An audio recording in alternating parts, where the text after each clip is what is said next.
Class को। ठीक है, गुड इवनिंग बच्चा। सबसे पहले हम कुछ बातें डिस्कस कर लेते हैं, ठीक है, जो कि हमें जरूरत पड़ेंगी। ठीक, आपको सबसे पहले यहाँ पे Z की वैल्यू पता होनी चाहिए। Z होता है इम्पीडेंस, ये सबको पता है। इम्पीडेंस होता है, इसकी वैल्यू होती है under root R square plus XL minus XC का होल स्क्वायर। Very good. अब एक्सएल की वैल्यू सबको पता होनी चाहिए, omega L, that is 2 pi F into L. XC की वैल्यू सबको पता होनी चाहिए 1 upon omega C, that is 1 upon 2 pi F into C.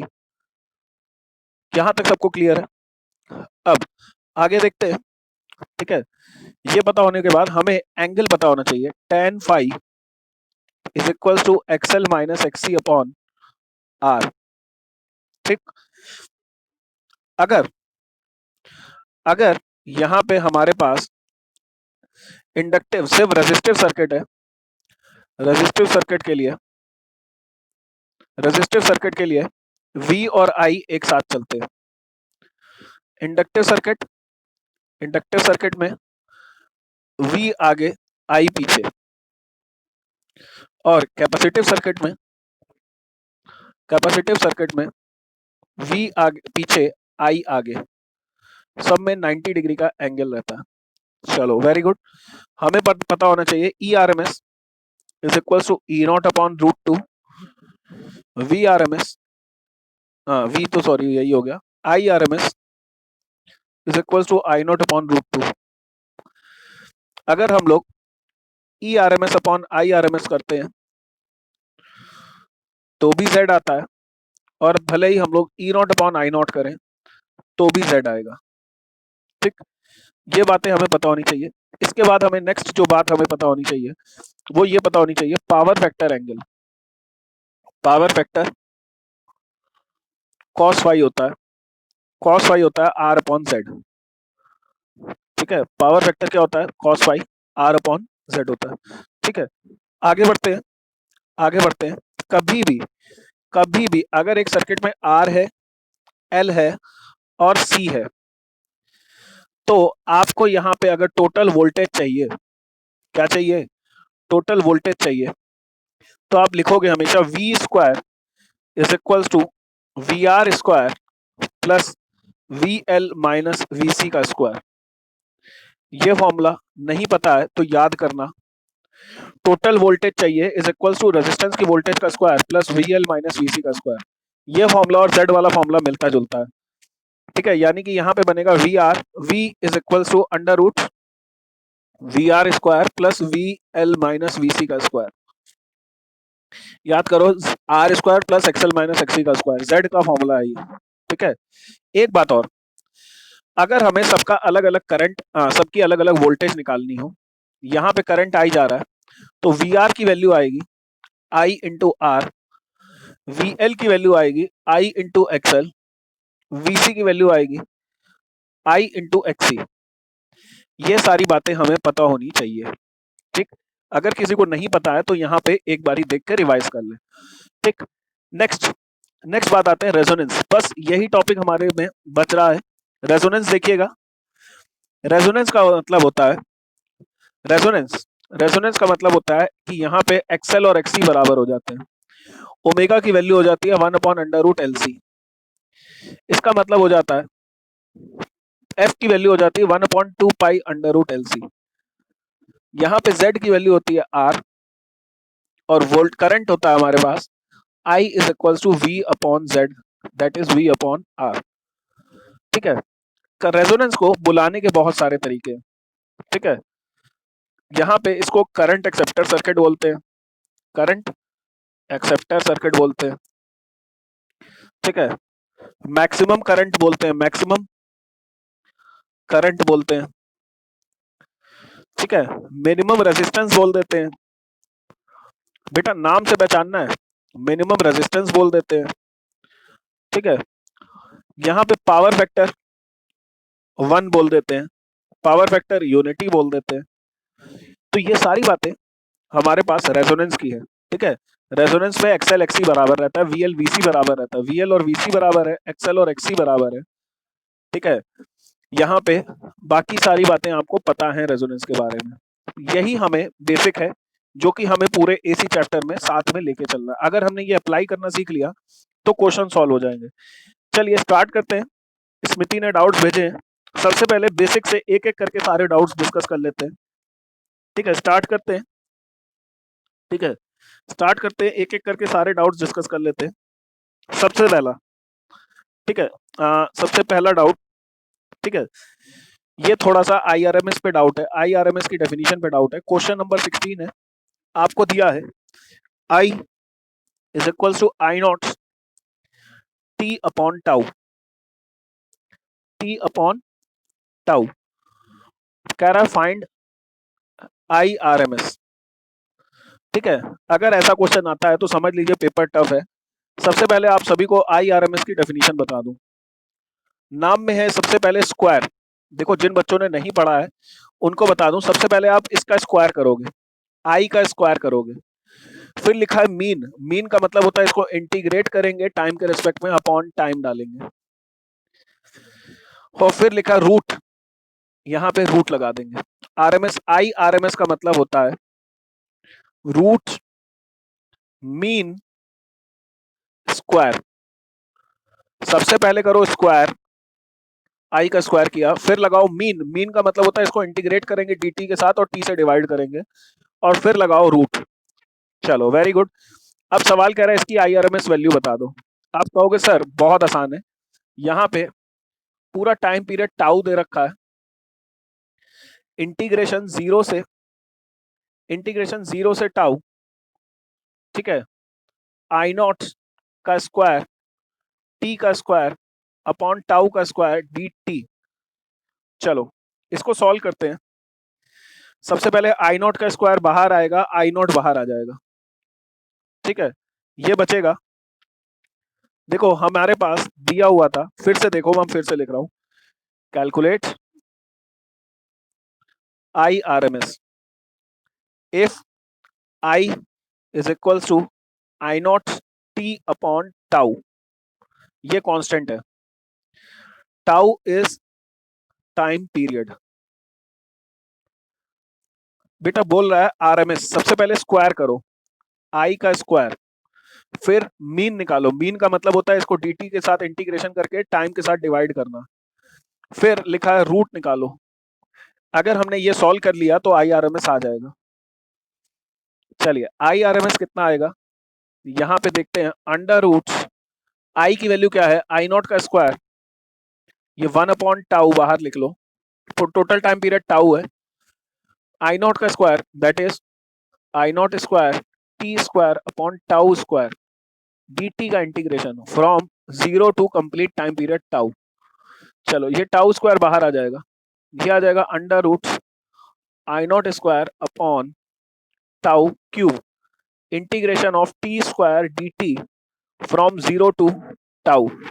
Integration करना आता है, x की पावर n dx का इंटीग्रेशन होता है x की power n plus one upon n plus one, ये आ जाएगा x की पावर टी स्क्वायर का इंटीग्रेशन आएगा टी क्यूब अपॉन 3, यहां लगा देंगे under root I naught square upon tau cube T की power 2 plus one upon 2 plus one from 0 to tau. चलिए ये आ जाएगा अंडर रूट, कितना आएगा, I naught square upon T tau cube into, ये टाउ रखेंगे upper limit, tau cube minus lower limit 0 upon 3, tau cube से टाउ क्यूब कट गया, आई नॉट स्क्वायर बाहर आ जाएगा, I naught upon root 3 answer, ये हमारे पास आंसर है। चलिए जल्दी से सभी बच्चे मैसेज करें, क्या ये आपको आगे कर लेते हो। देखो सभी बच्चों के डाउट्स आपको क्लियर कर लेने हैं, तो आपको सब कुछ ऑटोमेटिकली आ जाएगा। चलिए नेक्स्ट क्वेश्चन है, क्वेश्चन नंबर 31 है वैसे तो, ठीक है। क्वेश्चन कह रहा है एक चोक कॉइल है जिसके साथ रेजिस्टेंस लगा, एक कॉइल है जिसके साथ रेजिस्टेंस लगा, ठीक, और potential of 130 volt is applied to, इसमें कितना पोटेंशियल लगाया गया, 130 वोल्ट का पोटेंशियल लगाया गया, कितना लगाया गया, 130 वोल्ट का पोटेंशियल लगाया गया। The potential across the resistance, V R की वैल्यू दे रखी है, वी आर की वैल्यू दे रखी है 50, आपसे वी एल पूछ रहा है, ठीक है। देखिएगा ये वी नेट है, ये क्या है, वी नेट है। बेटा मैंने अभी आपको सिखाया कि अगर, हाँ ठीक है सिद्धार्थ, तुमने डायरेक्ट सॉल्व किया होगा जैसे मैंने अभी बताया, जिन बच्चों को नहीं आता है वो देखें। मैंने अभी बताया कि अगर आरएलसी सर्किट होता है, आरएलसी सर्किट होता है तो हमें पता होना चाहिए वी नेट का square is equal to V R का square plus V L minus V C का होल स्क्वायर, ठीक है। ये हमें पता होना चाहिए, जिनको नहीं पता है वो अभी देख लें। ये वी आर है, ये वी एल है, वी एल है, वी सी नीचे आता है, वी सी को जैसे ही ऊपर लिखेंगे ये आ जाएगा वी एल माइनस वी सी, ये वी आर। तो अगर इनका रिजल्टेंट निकालेंगे तो ये वी नेट आएगा, V net is equals to net voltage is equals to V R का square plus V L minus V C का स्क्वायर। स्मृति बच्चा देखना तुम्हारी वीडियो सही चल रही है, यहाँ पे वी सी तो है नहीं, हमें मिलेगा वी नेट का square is equals to V R square plus V L square. V net कितना है 130, वी आर कितना है 50 और वी एल कितना है निकालेंगे। यहां से 13 है, 5 है तो ये 12 आएगा, नहीं पता चल रहा तो ये लिख लो 16900 minus 2500 is equals to V L square, V L is equals to under root 14400, V L is equals to 120। क्या ये बात सबको समझ में आ रही है, क्या ये बात सबको समझ में आ रही है? चलो बहुत अच्छा, ठीक है, बहुत अच्छे, सबको समझ में आ रही है। चलिए अगर समझ में आ रही है, स्मृति आपका मैसेज नहीं आ रहा, जल्दी से बताइएगा, आपके डाउट्स डिस्कस पे आते हैं, ठीक है।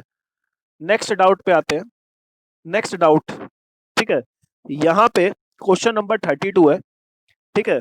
बेटा यहाँ पे इंडक्टर लिखा है ना, लिखा है एक इंडक्टर है ना, और इसको जब हमने 100 वोल्ट की डीसी सप्लाई से कनेक्ट किया तो घबराना नहीं है कि इंडक्टर कभी भी लिखा हो तो अगर डीसी में करंट जा रहा है, ध्यान से सुनो, अगर यहाँ करंट जा रहा है तो इसका मतलब है सिर्फ इंडक्टर नहीं है, साथ में एक रेजिस्टर भी है, ठीक है। जैसे क्वेश्चन लिखा है inductor, inductor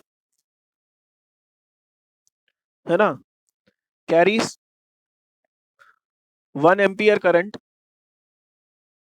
current with DC. तो घबराना नहीं है, ये समझ जाओ कि डीसी के साथ अगर इंडक्टर करंट ले रहा है तो यानी कि यहाँ पे रेजिस्टेंस भी है, याद कर लो अभी, कंडक्टर के साथ रेजिस्टेंस भी है तभी यहाँ पे करंट जा रहा है, ठीक। करंट कितना है 1 एम्पियर, वोल्टेज कितनी है, वोल्टेज कितनी है 100 वोल्ट, ठीक। सेम सवाल कल कराया था, अब इसी इंडक्टर को, रेजिस्टर को एक एसी सोर्स के साथ कनेक्ट किया, एसी सोर्स है 100 वोल्ट 50 हर्ट्ज, तो यहाँ पे 0.5 एम्पियर जा रहा है। तो सवाल कह रहा है कि आपको आर और एल की वैल्यू बतानी है, आर और एल की वैल्यू बतानी है, ठीक है। मैंने कल बताने की कोशिश करी थी इस क्वेश्चन को, ठीक है, आज फिर से बताने की कोशिश कर रहा हूं। बस एक फॉर्मूला याद रखो, V is equals to I into Z, ठीक है। डीसी सर्किट बताओ, V कितना बेटा, यहाँ पे वोल्टेज है 100, I 1, Z कितना आ रहा है, ये आ रहा है, Z होगा under root R square plus XL square, ठीक है। 100 is equals to under root R square plus XL, XL क्या होगा ओमेगा L, ठीक है। डीसी के लिए ओमेगा रहता है 0, डीसी सोर्स के लिए फ्रीक्वेंसी कितनी होती है 0, ये 0 हो जाएगी, तो ये 0 हो गई तो सिर्फ R बचेगा, R की वैल्यू आ गई 100। सेम काम यहां पे करना है, voltage upon current 100 upon 0.5 is equals to Z, Z यानी कि under root R square plus XL square, ये आ जाएगा 200 is equal to under root R कितना है निकाल लिया हम लोगों ने 100 प्लस एक्सएल स्क्वायर, सॉल्व कर लेंगे एक्सएल की वैल्यू आ जाएगी। ठीक है स्मृति, समझ में आया? कितने लोगों को ये बात समझ में आ गई है? यस सर बता दें, क्योंकि ये क्वेश्चन देखते हैं, है ना। चौथा क्वेश्चन नंबर 12 है, लिखा है I is equal to 4 cos 100 pi T minus theta. आपसे पूछ रहा है आई नॉट बताओ, आपसे पूछ रहा है एफ बताओ। ठीक है, बहुत आसान है। आपको बता दें, जरूरी नहीं है कि आई की value I naught sine omega T हो सकता है ये ऐसा चल रहा हो I is equal to I naught cos omega T. दोनों सही है, ठीक है, दोनों सही है, भले ही ये हो भले ही यही हो। सबसे पहले कॉस के आगे जो लिखी रहती है ये पीक वैल्यू होती है, यानी कि peak value is equal to I naught is equal to 4। ठीक है, यानी कि ये आ गई पीक वैल्यू। दूसरा देखिएगा, इसको सॉल्व करते हैं। ये है ओमेगा टी, ये क्या है ओमेगा टी, टी के साथ हमेशा ओमेगा लिखा होता है। ओमेगा की वैल्यू है 100 पाई, ओमेगा होता है 2 पाई एफ, 100 पाई, ये पाई से पाई काट दिया, ये 2 वन जा 250 काट दिया, एफ की वैल्यू आ गई 50 हर्ट्ज। ये क्वेश्चन सॉल्व हो गया। याद करें, कॉस या साइन के आगे पीक वैल्यू लिखी होती है। पीक वैल्यू कहां लिखी होती है? कॉस या फिर साइन के आगे, साइन के आगे। टी के साथ जो भी लिखा है, टी के साथ जो भी है, जो भी लिखा है वो ओमेगा है। टी के साथ जो भी लिखा है वो क्या है? ओमेगा है। याद हो जाएगी। चलो, ये क्वेश्चन पूछना नहीं चाहिए था, अच्छा नहीं लगा। दूसरा क्वेश्चन देखते हैं। ठीक है, ठीक है, inductance of resistance of a coil is, ठीक है, inductance of a resistance coil question है, क्वेश्चन नंबर 36। ठीक है, कॉइल कभी भी बात होती है तो इंडक्टेंस के साथ साथ रेजिस्टेंस फ्री में दिया जाता है, इंडक्टेंस के साथ साथ रेजिस्टेंस फ्री में दिया जाता है। ठीक, अब इंडक्टेंस कितना दिया है? 0.5 हेनरी। ठीक है, इंडक्टेंस दिया है 0.5 हेनरी, करंट दिया है, करंट दिया है, चलो सिर्फ इंडक्टेंस है, यहाँ पे रेजिस्टेंस दिया ही नहीं है। ठीक है, करंट दिया है 0.2 एम्पियर, एफ की वैल्यू दे रखी है 50 हर्ट्ज। ठीक है, वोल्टेज पूछ रहे हैं, वोल्टेज पूछ रहे हैं और पूछ रहे हैं करंट कितने, एंगल कितना है। आप सभी को बताया, जब इंडक्टर होता है, इंडक्टर होता है तो वोल्टेज आगे चलती है, करंट पीछे चलता है, दोनों के बीच का एंगल होता है 90 डिग्री। ठीक, वोल्टेज पूछी गई है, वोल्टेज का फॉर्मूला आएगा, वोल्टेज अक्रॉस इंडक्टर, वोल्टेज का फॉर्मूला आएगा आई इंटू एक्सएल। आई कितना है? 0.2। एक्सएल कितना है? ओमेगा, ओमेगा होता है 2 पाई एफ की वैल्यू 100 इंटू एल की वैल्यू 0.5। सॉल्व कर लेंगे, हमारा आंसर आ जाएगा। हमारा आंसर आ रहा है 10 पाई, दैट इज 31.4 वोल्ट। बहुत आसान था, करंट दिया था, एल दिया था, एफ दिया था, वीएल पूछा गया था। ठीक है, और सिर्फ इंडक्टर में 90 डिग्री पीछे चलता है। चलिए, क्वेश्चन नंबर 36 था ये। स्मृति, ये बताओ समझ में आ गया हो तो यस सर लिख दो। लास्ट क्वेश्चन बच रहा है। ठीक है, नहीं लास्ट नहीं, दो क्वेश्चन है। ये क्वेश्चन कल हमने स्किप कराया था, आज फिर से पूछा गया है। देखिएगा, क्वेश्चन नंबर 40। बेटा एक लैंप है, 10 वॉट 30 वोल्ट की लैंप है। क्या है? लैंप है। सवाल कह रहे हैं कि आप इस लैंप को आप 220 वोल्ट 50 हर्ट्ज पे लगाना चाहते हो। इसी लैंप को, इसी लैंप को आप कहां लगाना चाहते हो? 220 वोल्ट कहाँ लगाना चाहते हो? 220 वोल्ट 50 हर्ट्ज।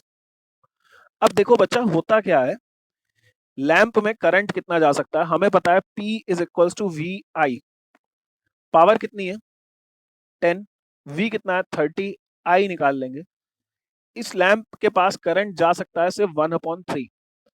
पर जैसे ही 220 पे लगाओगे, यहाँ पे बहुत ज्यादा करंट जाएगा, लैंप खराब हो जाएगी। क्या हो जाएगी? लैंप खराब हो जाएगी। पर एसी सर्किट में हमें यह फायदा होता है कि हम इसके साथ एक ऐसी वैल्यू लगा देंगे कि करंट भी कम हो जाए और नुकसान भी ना हो एनर्जी का, एवरेज पावर कंज्यूम जीरो रहे। आप सभी को पता है average power consumed in inductor या फिर कैपेसिटर जीरो रहती है। सभी को मैंने डिराइव करके दिखाया, इन दोनों में पावर कंज्यूम जीरो रहती है। तो इसको बचाने के लिए हम एक इंडक्टर लगाएंगे, और खास बात यह है इस इंडक्टर में पावर का कंजम्पशन भी जीरो हो जाएगा। ठीक है, यानी कि सिर्फ और सिर्फ बल्ब को पावर मिलेगी, पावर का लॉस भी नहीं होगा और हमारा यहाँ पे करंट भी कम हो जाएगा। चलो मान लेते हैं कि इस बल्ब को जलाने के लिए हमने यहाँ पे एक इंडक्टर लगा दिया। ये 220 वोल्ट है, 50 हर्ट्ज है। ठीक है, इस बल्ब को जगाने के लिए हमने एक इंडक्टर लगा दिया। इंडक्टर क्यों लगाया मैंने आपको समझा दिया, कैपेसिटर भी लगा सकते थे क्योंकि यहाँ पे एवरेज पावर जीरो होती है। ठीक है, अब ये बल्ब खुद एक रेजिस्टर है, V अपॉन आई से हम इसका रेजिस्टेंस निकाल सकते हैं। रेजिस्टेंस कितना आएगा? V कितना है? 30। I कितना है? 1/3। तो रेजिस्टेंस आ जाएगा 90। चलो यहाँ करंट कितना जा रहा है? करंट जाना है 1/3। वोल्टेज कितनी है? 220। ठीक है, और फ्रीक्वेंसी कितनी है? 50 हर्ट्ज। चलो Z की वैल्यू क्या आती है? V upon I. यहाँ पे दो चीजें लगी हैं, एक तो लगा है R, एक लगा है L। V upon I, V कितना है? 220। I कितना है? 1/3। That is 660। Z क्या आएगा? अंडर रूट R का स्क्वायर प्लस XL का स्क्वायर। अच्छा यहाँ पे XC पूछा गया, कंडेंसर पूछा गया। ठीक है, XC लगा लो, यहाँ पे C लगा लो। ठीक है, XC लिख लो, कोई बात नहीं, दोनों में कुछ भी लगाएंगे पावर का फॉर्मूले पे कोई फर्क नहीं आएगा। 660। ठीक है, ये आ जाएगा R square plus XC square is equal to 660 का स्क्वायर। यहां सॉल्व कर लेते हैं। XC का स्क्वायर इज इक्वल टू 660 का स्क्वायर माइनस R कितना है? 90 का स्क्वायर। ठीक है, XC क्या होता है? इसको सॉल्व कर लेते हैं, जरा रुको, कैलकुलेटर की जरूरत पड़ेगी, है ना। अरे यार XC आ जाएगा, यहां से कैलकुलेट करके C निकल आएगा कि नहीं निकल पाएगा? ठीक है, ये क्वेश्चन वैसे तो पूछा नहीं जाएगा, बहुत ही वाहियात क्वेश्चन है, पर तब भी कल बच्चे पूछ रहे थे तो उनको बता दें। यहाँ पे वॉट और वोल्टेज दे रखी है, तो सबसे पहले आई निकाल लो, आर निकाल लो। अब इसको आर पता है, आई पता है, सी पूछा गया, वोल्टेज पता है। ठीक है, तो हम लोग सी की वैल्यू कैलकुलेट करेंगे। नहीं समझ में आया तो नो सर लिख दो, मैं दोबारा से समझाता हूँ। ठीक है, मैं दोबारा से समझा रहा हूँ इस क्वेश्चन को, अगर नहीं समझ में आया तो जाओ दोबारा देखते हैं।